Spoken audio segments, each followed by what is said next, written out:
I'm Tony Van Veen, CEO of Discmaker.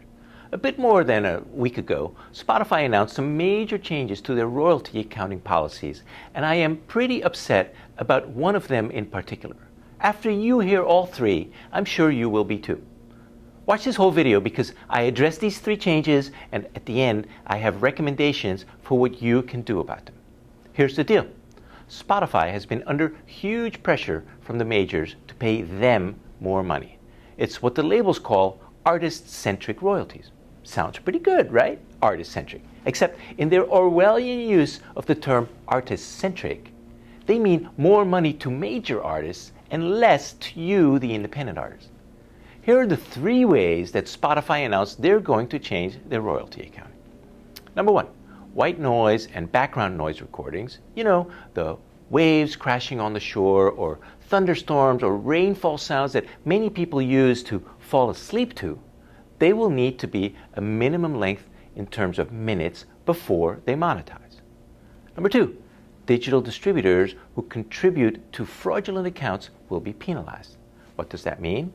If any artist they supply to Spotify uses, for example, a streaming farm to artificially boost their streams, the artist will be booted off and the distributor will face penalties.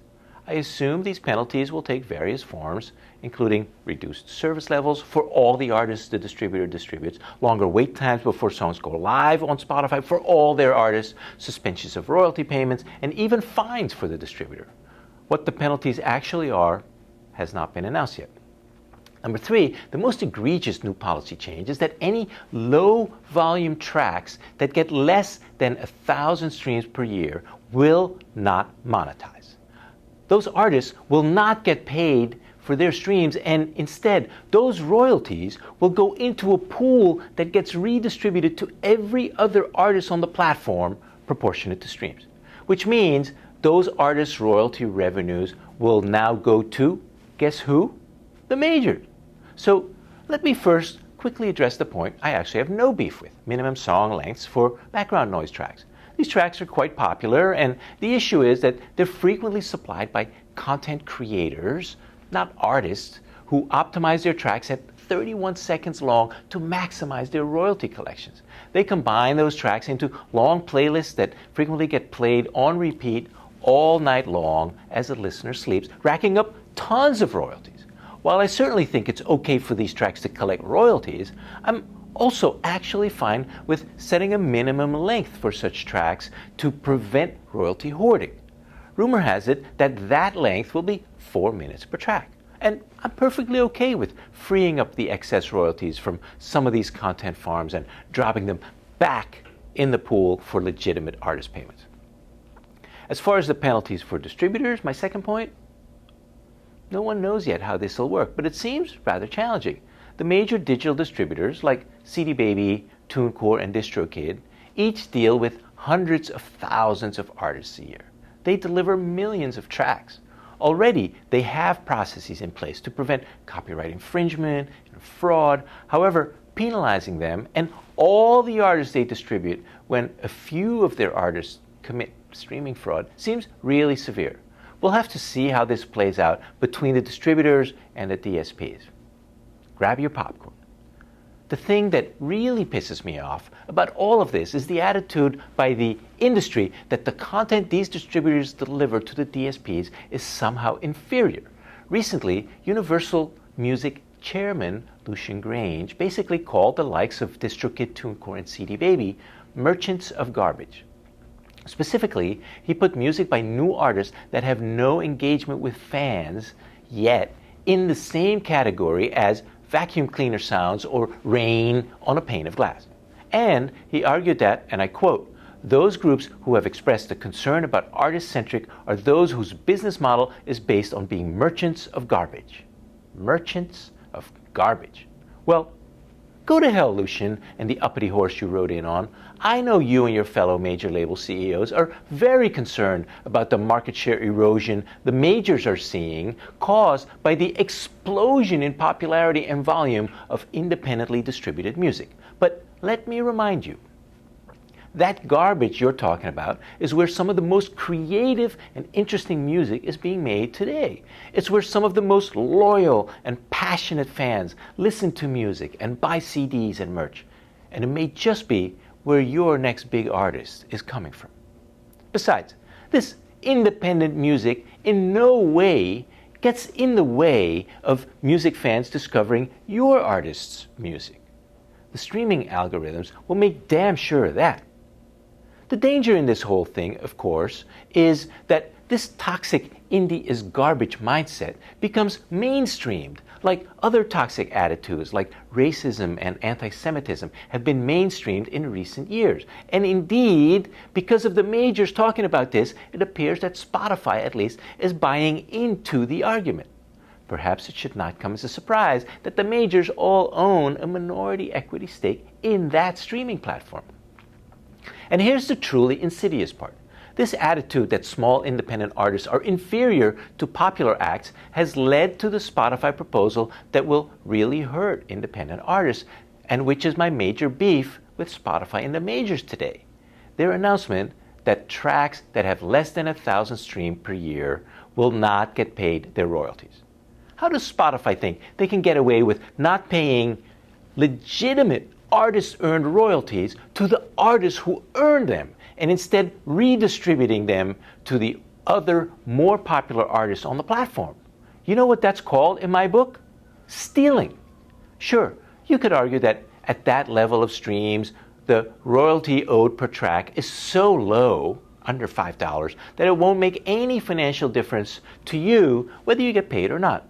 And you would be probably right. But that's not the point. There are around 100 million songs on Spotify right now. Last year, 37.5 million of them hit 1,000 plays. That means that as of next year, close to 2/3 of the tracks on Spotify will not monetize. And what if you're an artist with an album out and all 10 tracks were streamed, say, 900 times? All of a sudden, we're talking about $40 of your royalties being funneled to the majors. Now, I imagine if you've gotten this far in this video, your tracks are probably generating more than 1,000 streams per year. But if, say, my old punk rock band's album from 1987 earns $40 this year, those royalties are mine. Don't fucking touch them. I mean, what makes my streams any less legit than a Bad Bunny or a Taylor Swift stream? Spotify says this program will start in Q1 of 2024, which is right around the corner, let me remind you.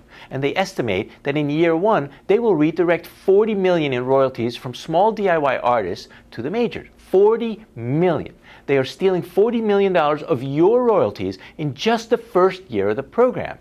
And Spotify CEO Daniel Ek has said that they will shift $1 billion in royalties over 5 years. There's this really sharp industry consultant named Mark Mulligan who I followed. He analyzed the Spotify proposal and came to some interesting conclusions. I'm going to quote him. The majority of artist-direct artists, okay, by artist-direct artists he means artists who directly distribute their content to streaming through digital distributors like CD Baby, TuneCore, and DistroKid. Okay, back to quoting him. The majority of artist-direct artists will no longer be paid for their contribution to the value of the $11.99 subscription. The circa 10% of consumption they will generate will disappear from the streaming revenue map. They will be othered, their revenue becoming a new black box for the biggest artists to share between themselves. Which means that, hey presto, all that annoying artist-direct market share suddenly gets reallocated to everyone else. Market share erosion? What market share erosion? End quote. Since I'm not as smart as Mark Mulligan, let me add a much less eloquent quote from Tony Van Veen. This is bullshit. In fact, Congress should make it illegal to take legitimately earned and trackable artist royalties and not pay them to the artists who earn them. There is no way this kind of reverse Robin Hood scheme, stealing from the little guy and giving it to the big guy, should ever be allowed to happen. So, what do we do about it?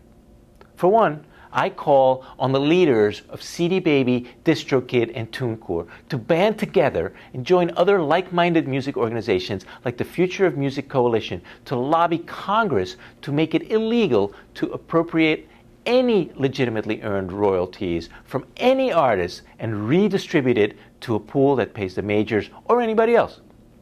I also call on them to rally their artist bases to help stop these efforts. Speaking of rallying, I urge you to message Spotify directly to express your displeasure. Hit their artist support section at the address on screen. Tweet at them, tag them in your social posts. Let's create a tsunami of opposition and outrage at this program of theft in plain daylight.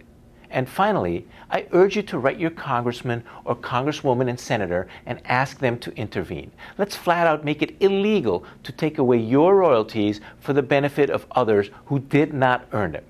If you don't know who your senator or representative is, go to senate.gov or house.gov and click on the appropriate link to find your senator or representative. This is really important. Whether your royalties are under $5 a month or under $5 a year or $500 or $5,000, as an artist, it's about the principle. Taking any artist's legitimately earned royalties and redistributing them to others is wrong, no matter how you slice it. If you have other suggestions for ways artists can fight this, leave a comment below this video. I read them all and reply to many. So, ready to do something about this? Let's create that tsunami.